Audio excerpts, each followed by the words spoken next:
달 금음, 섣달이라는 게 마지막 달이고 금음은 마지막 날이라는 말이죠. 아마 오늘 밤에 하늘을 보시면은 달을 보실 수 없을 겁니다. 금음달은 새벽에 잠깐 보이다가 만렙니다. 그리고 내일도 달을 보지 못하실 거고요. 며칠 있어야 초승달을 보실 수가 있을 겁니다.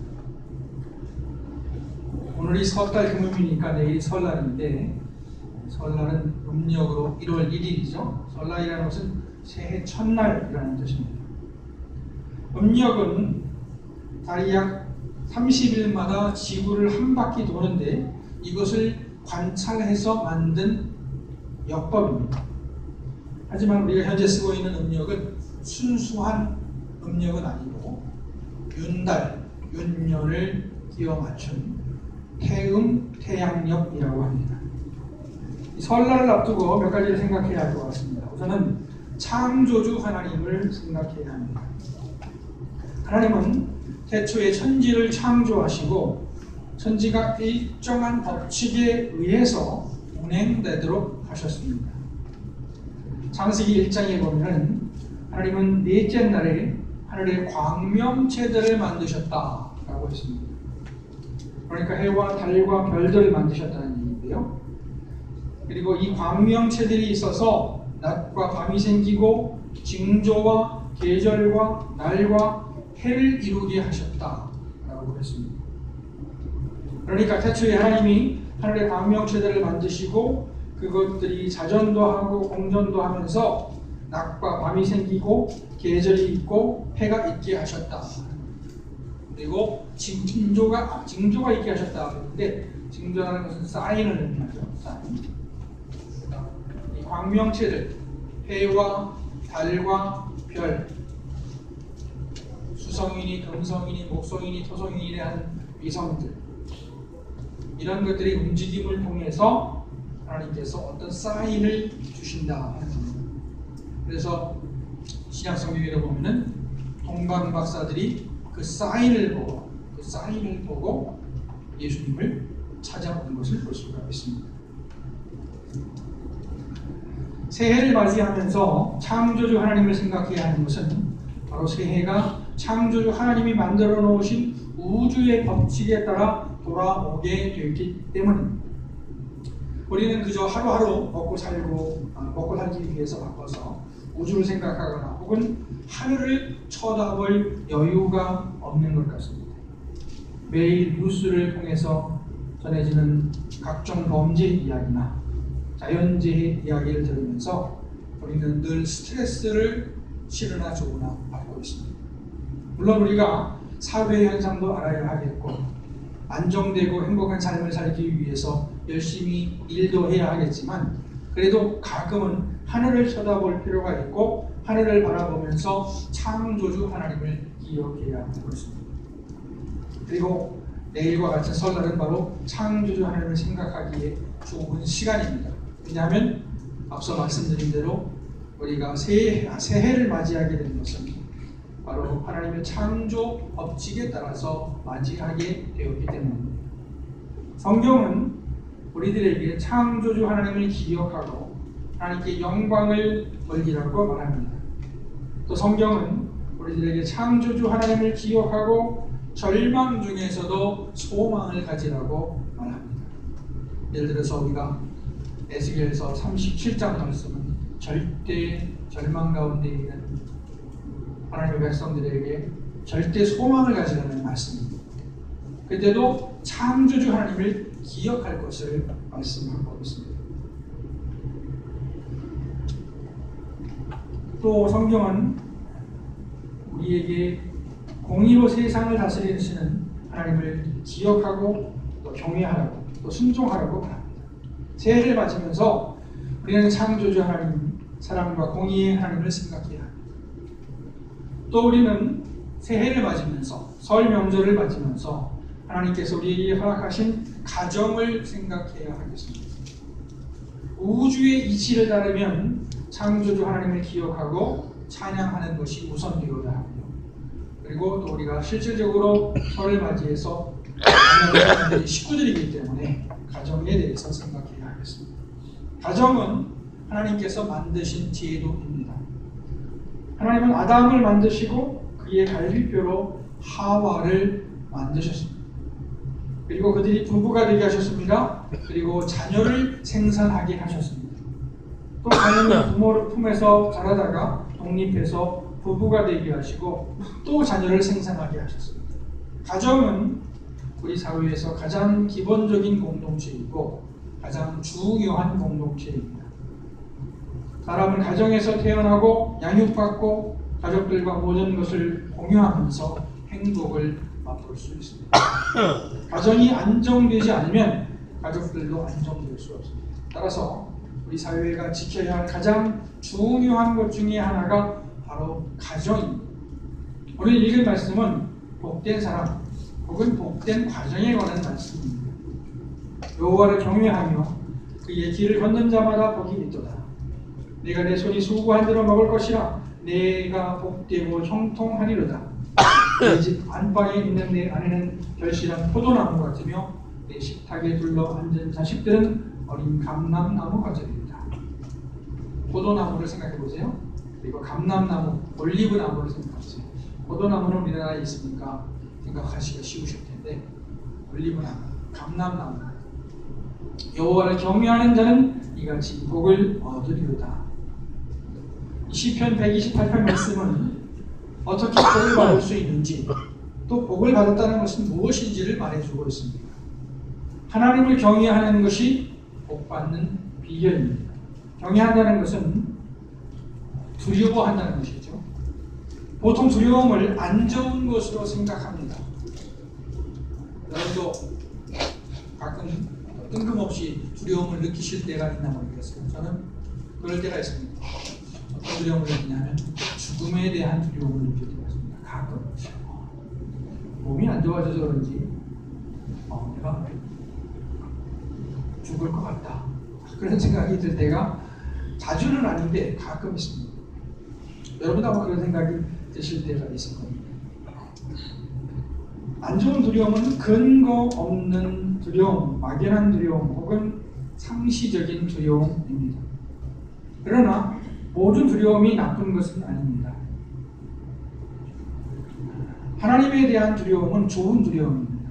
하나님에 대한 두려움은 하나님의 능력과 지혜와 사랑과 노여움을 느끼면서 보면서 깨달으면서 가지는 두려움입니다. 성경은 하나님을 경외하는 자들이 받을 복을 열거하고 있습니다. 잠언 9장 10절 말씀에 여호와를 경외하는 것이 지식의 근본이라고 했습니다.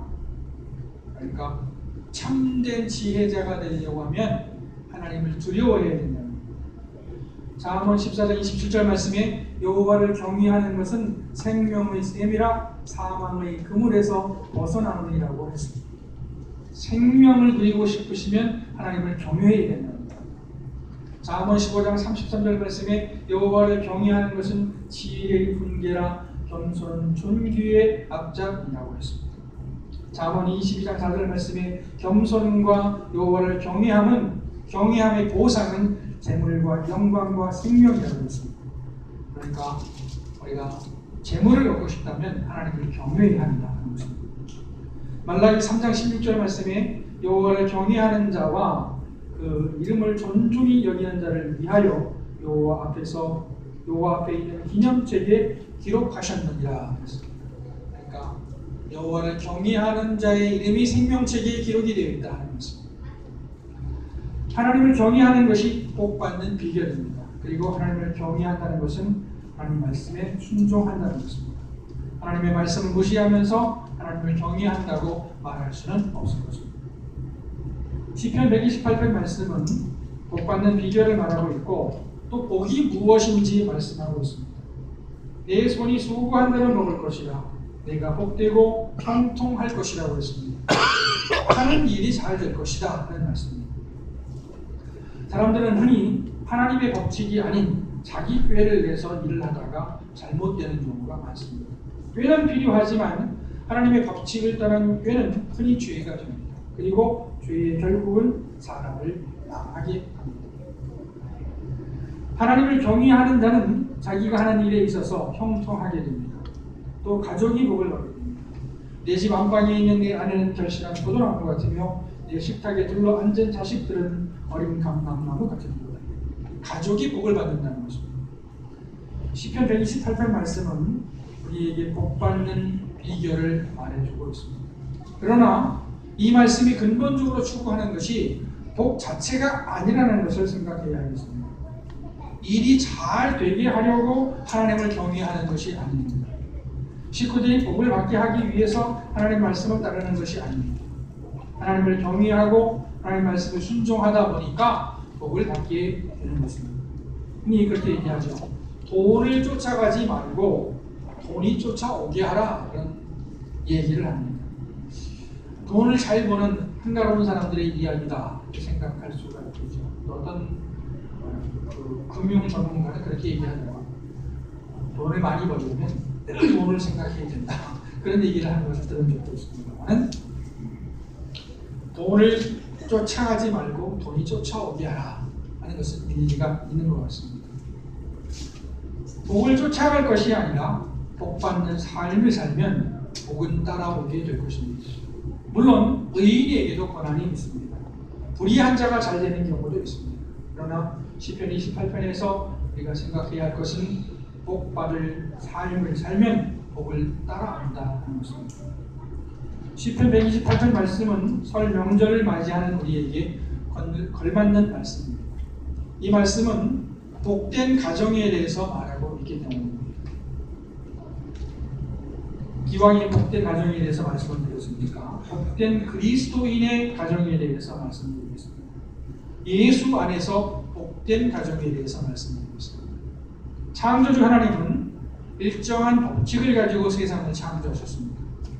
그리고 하나님이 우리를 구원하실 때도 하나님의 법칙을 가지고 구원하셨습니다. 그 법칙이 바로 예수님입니다. 예수님은 죄에 빠져 스스로 구원할 수 없는 사람들을 구원하시기 위해서 사람들의 죄를 대신 지시고 죽으셨습니다. 그리고 부활하셨습니다. 그리고 누구든지 자기의 죄와 한계를 깨닫고 예수를 믿으면 구원을 받게 됩니다. 아니, 예수님을 만나게 되면 자기의 죄를 깨닫고 하나님께 죄를 고백하게 됩니다. 이것이 하나님이 정해놓으신 법칙입니다. 누구도 자기를 스스로 구원할 만큼 의롭지 못합니다. 하나님께서 은혜를 베푸셔야만 합니다. 예수님의 은혜를 덧입어야만 합니다. 아멘. 예수님 안에서 복된 가정은 바로 이런 하나님의 법칙을 알고 예수를 주로 고백하고 그 신앙 안에서 하나가 되는 가정입니다. 일반적으로 가정은 부부 상호 간의 약속과 혈연으로 이루어집니다. 요즘엔 꼭 혈연이 아니더라도 입양 같은 것도 있으니까 혈연이 아닌 경우도 있겠습니다. 그래도 일반적으로는 혈연을 통해서 이루어집니다. 굳이 신앙이 없어도, 예수를 믿는 신앙이 없어도 됩니다. 그러나 그리스도인의 가정은 예수 그리스도에 대한 신앙 고백으로 하나가 되어야 합니다. 예수 믿는 믿음을 공유하는 가정은 예수님 안에서 서로를 바라보고 사랑해야 합니다. 부부는 예수 안에서 서로를 사랑해야 됩니다. 사도 바울은 아내들에게 남편을 주님처럼 받들라고 말합니다. 또 사도 바울은 남편들에게 예수님이 교회를 위해서 자기를 희생하신 것 같이 아내들을 사랑하라고 말합니다. 자녀는 예수 믿는 믿음 안에서 하나님이 부모를 공경하라고 하신 말씀에 따라서 부모를 공경하라고 원합니다. 부모는 자기 자식, 자기 마음대로 자녀를 양육해서는 안 되고 예수님의 말씀으로 자녀를 양육해야 한다고 권면합니다. 오늘 아침인가요? 제가 어저께인가 우리 동호회 회원에게 문자를 하나 받았는데 이기면 안 되는 대상이 있다고 하더라고요. 이기면 안 되는 대상. 이기면 안 되는 대상이 누구냐면 부인을 이기면 안 됩니다. 그리고 자식을 이기면 안 됩니다. 부인을 이기려고 하지 마시고 자식을 이기려고 하지 마십시오. 예수님 안에서 다만 사랑하려고 노력하십시오. 설날은 새해 첫날입니다. 우리나라 사람들은 신정도 세고 구정도 세니까 여러분은 한두 달 사이에 2살을 드시는 거예요. 한두 달 사이에 2살을 드시는 거예요. 우리나라 사람들의 특수성입니다. 그러나 신정도 새 마음을 갖는 날이고 또 구정도 새 마음을 갖는 날이니까 더 젊고 더 건강해질 수도 있겠습니다. 우리 예수 믿는 사람들에게 신정이나 구정이나 중심은 하나님입니다. 중심은 예수님이십니다. 왜냐하면 하나님께서 우리를 창조하셨고 예수님께서 우리를 구원하셨기 때문입니다. 전통적으로 우리나라 사람들은 명절에 조상들을 기리고 가족들을 만났습니다. 가족은 우리가 지켜야 할 가장 중요한 공동체입니다. 사람은 가족을 통해서 태어나고 양육받고 가족을 통해서 세상을 배웁니다. 가족은 하나님이 세우신 공동체입니다.